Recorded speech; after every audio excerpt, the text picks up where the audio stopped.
예수님께서 말 밥통에 오셨습니다. 구유라고 하는 표현이 바로 말, 소, 밥그릇을 말하고 있습니다. 예수님 왜 이렇게 밥그릇에 오셔야 됐을까? 왜 가축들의 밥그릇에 오셨을까? 그리고 오늘 밥그릇에 오신 의미는 무엇일까 하는 생각을 하게 됩니다. 바로 이 말밥그릇이 만유의 주요 만왕의 왕이 되신 예수 그리스도의 요람이 되어서 그곳에서 그렇게 편히 잠들어 계셨습니다. 예수님께서 이렇게 이곳에 오신 데에는 특별히 하나님의 말씀에 예언이 있었습니다. 바로 이 베들레헴이라고 하는 작은 마을에 오시게 되었는데, 미가 5장 2절 말씀에 보면 예수 그리스도께서 한 아기가 오실 텐데 그 아이가 베들레헴 에브라다에 오게 될 것이다, 그렇게 말씀하셨습니다. 이 베들레헴이라고 하는 뜻은 떡집이라는 뜻입니다. 떡동네, 떡집이라고 하는 떡동네에 떡그릇에, 밥그릇에 예수님이 오셨습니다. 바로 이 말씀이 우리에게 은혜가 됩니다.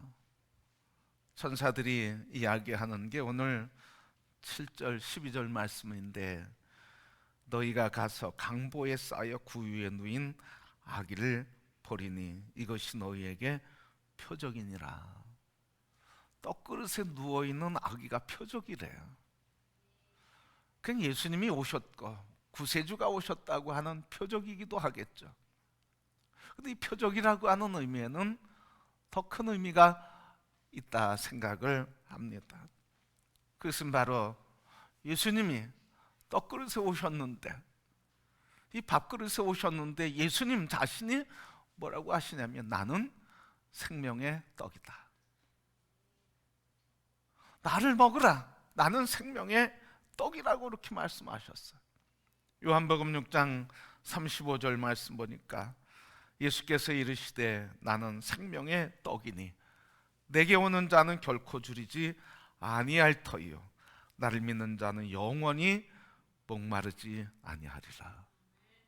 예수님이 생명의 떡이라고, 그래서 나를 먹는 자는 결코 줄임이 없을 것이라고 말씀하셨어요. 그리고 지금 예수님이 그 밥그릇에 누워 계신 거예요. 요한복음 6장 50, 51절 말씀, 이는 하늘에서 내려오는 떡이니 사람으로 하여금 먹고 죽지 아니하게 하는 것이다. 나는 하늘에서 내려온 살아있는 떡이니 사람이 떡을 먹으면 영생하리라. 내가 줄 떡은 곧 세상의 생명을 위한 내 살이니라 하시니라. 여러분, 이렇게 주님이 지금 오셔서 말 밥그릇에 누워 계시고 당신을 얘기하는데 뭐라고 하냐면 나는 생명의 떡이다, 나를 먹어라. 밥그릇에 누워 계신 예수는 지금 무슨 말씀을 하고 계시는 걸까요? 내가 너희에게 생명의 떡이 되기 위해서 지금 밥그릇에 누워 있으니 먹으라. 이게 성탄이에요, 여러분. 성탄은 휘황찬란하게 조명이 비추고 잔치가 크게 벌려서 그게 아니라, 성탄은 바로 이 땅의 낮은 곳으로 오셔서 그 자리에 누워 계셔서 나를 먹어라. 나는 생명의 떡이네요. 나를 먹는 자는 굶주림이 없을 것이고 배에서 생수의 강이 넘쳐나리라. 이런 바로 성탄의 놀라운 사건은 이 사건입니다. 예수 그리스도, 우리의 생명의 양식으로 오신 그분을 먹고 마시는 것, 이게 성탄입니다. 12월 25일이 성탄이 아니라 예수 그리스도, 그분을 먹는 그 순간 그 예수이신 생명이 우리에게 오셔서 우리 안에서 생명이 살아나고 영원히 살아나고 생수의 강이 흘러 그 기쁨과 감격을 누리게 되는 그 순간, 이게 바로 성탄이 임한 것입니다. 그러게 이번 성탄 말구유에 밥그릇에 떡으로 오시고 생명 양식으로 오신 예수 그리스도를 먹고 마시는 성도가 되기를 축복합니다. 여러분, 예수님께서 요한복음 10장 10절 말씀에 이렇게 말씀하셨어요. 도둑이 오는 것은 도둑질하고 죽이고 멸망시키려는 것뿐이지만 내가 온 것은 양으로 생명을 얻게 하고 더 풍성히 얻게 하려 합니다. 예수님이 오신 것은 도둑질하고 죽이기 위해서 오신 것이 아니라 양으로 하여금 생명을 얻고 더 풍성히 누리게 함이라 말씀하셨어요. 이번 성탄에 예수 그리스도를 다시 영접하고 생명의 떡이신 그분을 먹음으로 인해서 우리의 생명의 풍성함과 부유함이 넘치는 성탄이 되시기를 주님의 이름으로 축복합니다. 이게 성탄이에요, 여러분. 오늘 우리의 음식을 먹는 밥그릇이 아니라 예수 그리스도 누워 계신 밥그릇 말구유를 기억하면서 모두가 나를 먹으라 하시는 주님의 말씀을 들으시고 늘 주님을 먹고 마시는 성탄이 되기를 축복합니다. 이 주님을 먹고 마시는 일에 참여하는 게 뭐예요, 여러분? 그게 성찬이에요. 그게 성찬이에요. 그 성찬 예식에 항상 얘기하잖아. 이 떡을 먹으라. 이는 너희를 위해 내어지는 나의 몸이니 이를 먹을 때마다 나를 기념하여라, 기억하여라. 이 잔을 마시라. 이 잔은 너희를 위해 내어주는 나의 피이니 생명이니 이 잔을 먹고 이 잔을 나눌 때마다 나를 기념하여라. 바로 성찬에 참여하는 것이 예수 그리스도를 먹고 마시는 사건이요, 그것이 우리 행위로 나타나고 의식으로 나타난 것이라고 하면 실제적으로 성탄을 먹고 마시는 건 뭐겠습니까? 늘 말씀을 펼쳐놓고 이 말씀을 통해 주님이 나에게 무엇을 위로해 주시는지, 치료해 주시는지, 고쳐 주시는지, 그리고 삶을 어떻게 바라보라고 하시는지 그 말씀을 통해서 주님의 가르침 받고 주님의 음성을 듣고 주님이 함께 하시는 위로와 평강 속에서 살아가는 그 삶, 그게 바로 생명이신 예수 그리스도를 먹고 마시는 순간이요, 그 순간에 우리는 그 생명이신 예수 그리스도 떡이신 그분으로 인해 힘을 얻고 세상을 이기며 어둠의 세상을 담대히 맞서며 승리의 발걸음을 내딛게 되는 줄 믿습니다. 그렇게 성탄은 25일 때문에 지키는 게 아니라 날마다 성탄이 임하는 사건이에요. 날마다 성탄이 임하게 하시는 사건은 성찬에 참여하며 생명의 떡이신 예수 그리스도를 늘 묵상하며 그분으로부터 가르침받고 위로 얻고 치료받고 인도하심을 받는 그 삶의 연속이 성탄의 삶인 줄 믿습니다. 그러기에 성탄의 삶이 우리 모든 성도들에게 날마다 모든 순간에 이루어지게 되기를 주님의 이름으로 축복합니다. 그렇죠. 이 순간에 기쁨과 감격이 오는 거예요. 기쁨과 감격이. 강보에 쌓인 구주를 보리라. 이것이 너희에게 표적이나 하시면서 천군 천사가 노래하면서 하늘에는 하나님께 영광이요 땅에서는 그의 기뻐하심을 본 사람들 중에 평화로다. 바로 이 성탄을 맞이할 때 맞이하는 그 사건으로 인해서 하나님이 영광 받으시는 거고, 맞이하는 그 사건을 경험하는 우리에게는 기쁨과 평강으로 넘치는 삶을 살게 되는 노래가 울려 퍼질 것을 말씀해 주고 계신 것입니다. 오늘 우리 성탄 축하 의식을 하는데 여러분, 그 웃음 속에서 세상에 우리들이 보여주는 그것 때문에 재미있어만 하지 않고 그곳에서 예수 그리스도를 만나는 기쁨으로 함께 기뻐하는 성탄 축하가 되기를 축복합니다. 바로 성탄이 이런 거예요, 여러분. 그분을 먹고 마시는 사건이 바로 성탄의 사건이고 임재의 사건이고, 그 순간 그 먹는 그때 우리에게 하나님의 영광 받으신 거, 우리에게는 기쁨과 화평과 평화 넘치는 삶, 그 생명의 떡이 우리 안에서 생명을 공급하고 세상을 이기고 그리고 어둠의 권세를 이기고 절망을 이기며 승리하는 인생의 발걸음을 내딛게 하셔서 생명을 얻고 풍성히 누리게 하는 은혜의 시간, 이 성탄이 우리 모두들에게 임하게 되기를 주의 이름으로 축복합니다. 자, 그러면 왜 예수님은 말구유에 오셨을까? 예수님이 오시고 싶어서 오신 사건은 아니에요. 환경이 그랬던 거죠. 그 환경이 그럴 것을 하나님 또 말씀하셨고요. 근데 이때 예수님이 탄생하실 때 이스라엘은 로마의 통치를 받고 있었습니다. 바로 가이우스 옥타비아누스라고 하는 사람, 일명 아우구스투스라고 하는 호칭을 원로원에서 붙여주었습니다. 이 아우구스투스라고 하는 것은 지극히 높은 자, 지극히 존중받을 자라고 하는 고귀한 자라고 하는 뜻이에요. 그래서 이 옥타비아누스를 지극히 공경, 존경, 지극히 고귀한 분이라고 높이 올려준 친구가 바로 아우구스투스라고 하는 말이에요. 이 아우구스투스가 명령을 내렸습니다. 다 호적해라. 고향으로 돌아가서 호적을 해라. 이 호적하는 이유가 있습니다. 첫 번째는 세금을 걷기 위해서. 호구조사를 잘해서 빠짐없이 호구조사에서 인두세를 우리도 옛날에 걷었잖아요. 머리 숫자대로 세금을 매기는 거예요. 두 번째는 로마의 식민지 정책을 원활하게 하기 위해서, 식민지 지배를 원활하게 통치하기 위해서 호구조사를 했어요. 그런데 여러분, 이게 아우구스투스가 이 일을 했는데, 이 일에 하나님께서 어떻게 역사하신 겁니까?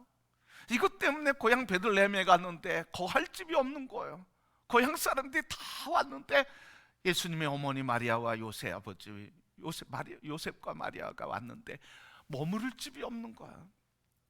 그래서 마구간에 들어가서 기거하게 되고, 뭐 너무 급하니까 출산 진통이 다가오니까 마구간에라도 가자 해서 마구간에 가서 마구간에서 출산하고 말구 이후의 아이를 강보에 싸서 앉혀놓은 거예요. 이런 이야기를 통해서 우리에게 주신 가르침이 있습니다.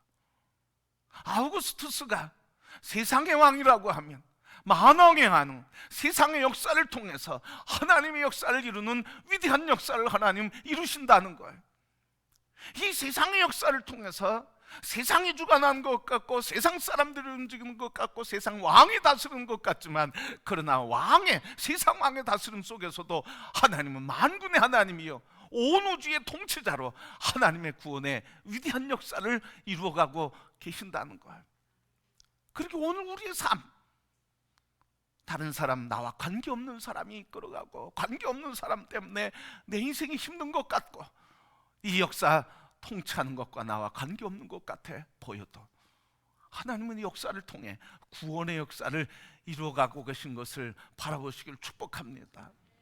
오늘 나의 환경에 나와는 관계없고 내가 원하는 환경이 아닐지라도 그 환경, 하나님이 지금 움직여가고 계시며 하나님의 뜻을 이루어가고 계시며 우리를 위해서 구원의 기쁨과 감격, 우리를 향하신 하나님의 놀라운 은혜를 준비하는 역사의 시간이라는 것을 바라보시길 바랍니다. 세상 역사, 그것 바라보지 마시고 그것을 통해서 하나님의 구원의 역사가 오늘 나에게 이루어지고 나를 통해 하나님께서 역사하고 계시다고 하는 사실을 바라볼 때 우리는 세상 역사를 그냥 소홀히 볼 수 없어요. 그 역사 속에서 하나님의 구원의 역사가 있으니까요. 그러니까 우리 그리스도인들은 세상을 등진 사람들이 아니라 세상을 직시하는 사람들이에요. 그리고 세상을 직시하며 세상이 타락하던 부패하던 어떤 어둠이 있던 어떤 아름다움이 있던 이 역사를 통해 하나님이 이루시는 역사를 바라보며 기대하며 소망하며 그 역사가 이루어지는 것을 하나님 앞에 믿음으로 구하며 하나님의 구원의 역사를 바라보고 어둠 속에서도 소망을, 아름다움 속에서도 겸손함으로, 절망 속에서도 하나님이 이루시는 역사를 바라보며 믿음으로 살아가는 성도가 되기를 축복합니다. 그래서 오늘 이 세상에서 내가 비록 흙수저로 태어났다 할지라도, 이 세상에서 내가 부모를 잘못 만났다 할지라도, 이 세상에서 내가 친구를 잘못 만나고 현재 상황이 어렵다 할지라도 이 상황 속에서 하나님께서 하나님의 역사, 구원의 역사를 이루시고 이 땅에 마구 위에 태어났던 예수님을 하나님은 온 인류의 구주가 되게 하시고 존귀하고 높여주신 것처럼 우리의 인생 또한 그리스도 안에 있는 우리들을 존귀케 하시는 하나님의 구원의 역사를 바라보시기를 바랍니다. 그래서 오늘 우리 자신들 처해 있는 환경 때문에 절망하지 말고 말구 위에 한없이 초라한 자리에 오신 예수를 통해 하나님께서는 존귀한 구원의 역사를 이룬 것처럼 그리스도 안에 있는 우리 한 사람 한 사람 하나님이 존귀케 하시는 역사를 바라보며 믿음으로 세상을 담대하게 살기를 축복합니다. 그러니까 그리스도인은 세상을 한탄하고 비판하고 비난하고 세상에 짓눌려서 단식하며 사는 사람들이 아니라, 이 세상이 그럴지라도 하나님의 역사는 이 세상의 역사를 통해 우리에게 임하신다고 하는 것을 믿음으로 바라보며 소망으로 바라보며 하나님의 영광을 바라보며 사는 믿음의 사람인 것을 믿습니다.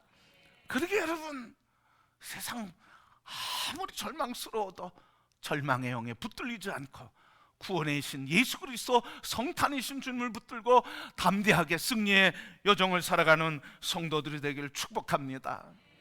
여러분, 예수님 오심이 왜 기쁨일까요? 예수님 오심이 어떻게 기쁨일까요? 오늘 말씀해 보니까 예수님 큰 기쁨의 좋은 소식을 너희에게 전하노라. 곧 말 그 위에 아기가 누워있는데 강보에 쌓여있는 그 아이가 바로 큰 기쁨의 표적이라, 증거라고 얘기했어요. 예수님이 큰 기쁨이래요. 그분이 무엇이기에 큰 기쁨일까요? 그분을 맞이하는 사람들은 왜 큰 기쁨을 누릴까요? 그분을 맞이하는 사람은 왜 절망 속에서 일어나게 될까요? 죽음 속에서도 두려워하지 않을까요? 그분이 무엇이기에 이런 큰 기쁨이 있을까요? 오늘 이 큰 기쁨에는 분명한 이유가 있습니다. 그 기쁨의 이유는 바로 온 인류가 해결하지 못한 숙제를 해결했어요. 인류의 역사상 해결되지 못한 숙제가 있었습니다. 그것은 바로 온 인류의 죄의 문제를 해결할 수가 없었어요. 유대인이든 이방이든 모두 아담 안에서 하나님의 진노를 받는 죄인들이 되었습니다. 생득적으로 죄인이 됐어요. 아담과 이브가 에덴에서 선악을 알게 하는 과실을 따먹음으로써 인간은 생득적으로 태어나면서부터 원죄를 지고 태어나게 된 거예요.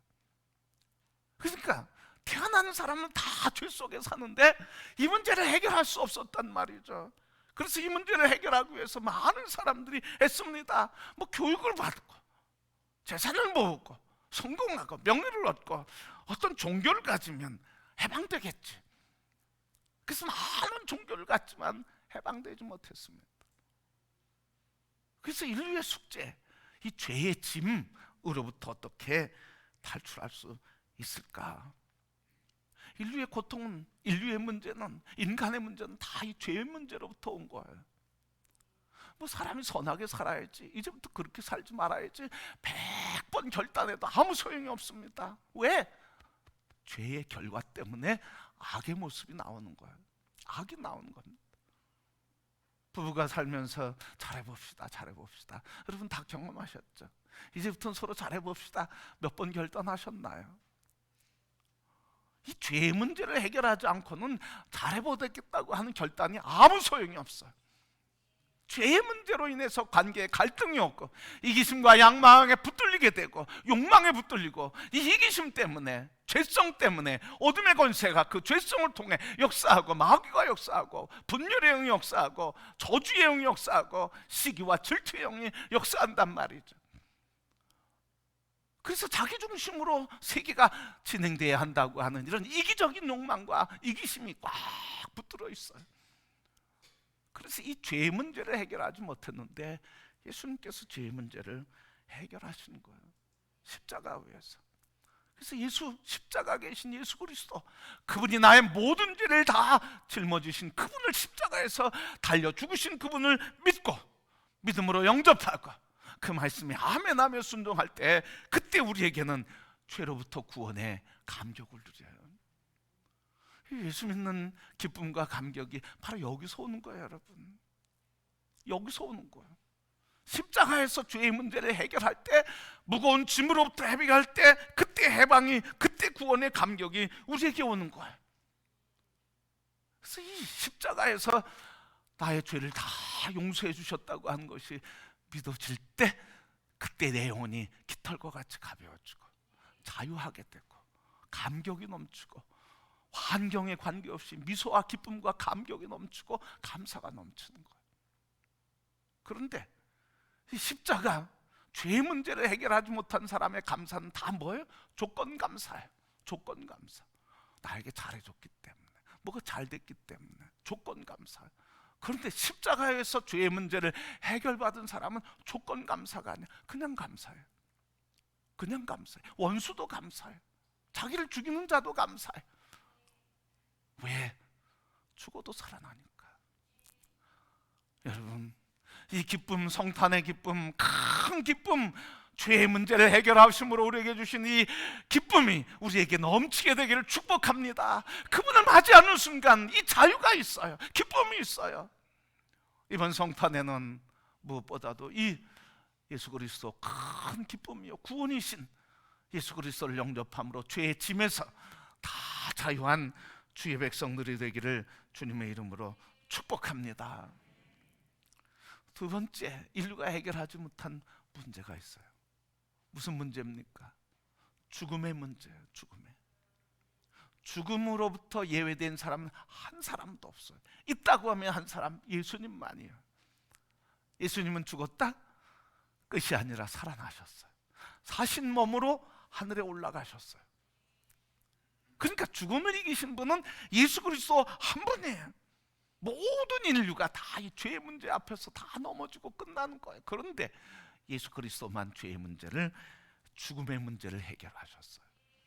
여러분, 두려움에도 무슨 두려움이 제일 큽니까? 죽음의 두려움 제일 크죠, 여러분. 왜요? 조그만 일 있고 문제가 있다고 하면 뭐라 그래? 죽을 뻔했다 이러잖아요, 여러분. 제일 두려운 게 죽음이에요, 여러분. 그런데 죽음을 이긴 게 그리스도예요. 그분을 믿을 때, 죽음의 두려움과 공포 속에 있는 우리가 그분을 믿을 때, 우리 또한 그분과 함께 부활의 신앙으로, 살아나는 신앙으로 죽음조차도 담대하며, 죽음 앞에서도 평강하며, 죽음 앞에서도 주의 영원한 나라를 보며 소망의 노래, 감사의 노래를 부르는 줄 믿습니다. 그래서 이 큰 기쁨은 뭐야? 죽음을 이긴 거예요. 세상에서 제일 무서운 사람이 누구라고요? 세상에서 제일 무서운 사람이 누구예요? 죽음을 이긴 사람이에요. 죽음을 이긴 사람이 제일 무서운 사람이에요. 그래서 뭐라고 그래? 위기가 있어도 가슴 쫙 펴고 뭐라 그래? 죽여봐 이러잖아요. 두려움이 없어요, 여러분. 두려움이. 예수 믿는 사람은 이런 사람입니다. 성탄을 맞이한 사람은 죽음을 이기는 거예요. 죽음의 위기와 환경 속에서도 절망하지 않는 거예요. 항상 부활의 믿음으로, 주님이 나를 살아나게 하신다고 하는 믿음으로 항상 담대해요. 그래서 큰 기쁨의 좋은 소식이 이유인 두 가지 이유, 죄의 문제 해결하시고, 그리고 죽음에서 우리를 건져주셨다. 그래서 바울은 로마서 8장 1절 2절에 이렇게 고백했어요.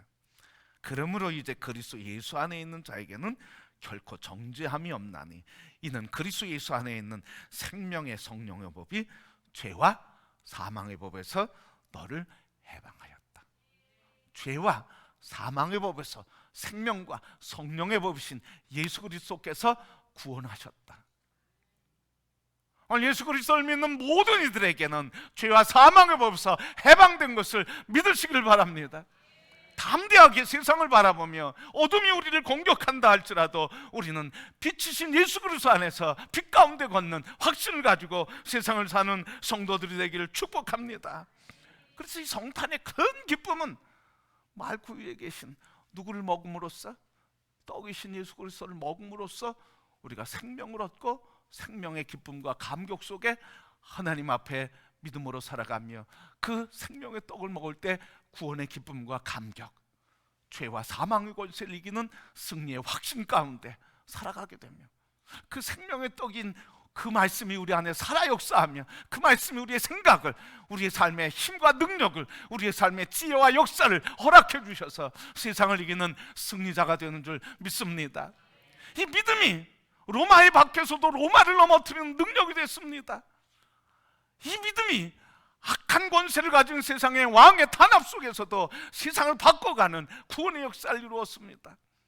오늘 이 성탄의 위대한 역사를 우리 회복함으로 죄와 사망에 물들어가는 점점 어두워가는 이 세상에 그리스도의 빛을 비추며 하나님의 구원의 기쁜 소식을 전하며 예수 그리스도가 오셔서 기쁨의 소식이 됐다고 하면 이제 우리 한 사람 한 사람 성탄을 맞이한 우리가 있는 곳에서 들불이 돼서 구원의 기쁨을 전하며 온 세상 인류들에게 구유에 오신 생명의 떡이신 예수 그리스도를 증거하고 나눠주며 이 땅에 하늘의 영광, 땅에는 기뻐하심을 입은 그 평화의 노래로 가득한 주님의 역사를 이루며 그 기쁨의 노래를 함께 부르며 날마다 성탄의 예배를 드리는 온 성도와 일상의 삶이 되기를 주님의 이름으로 축복합니다.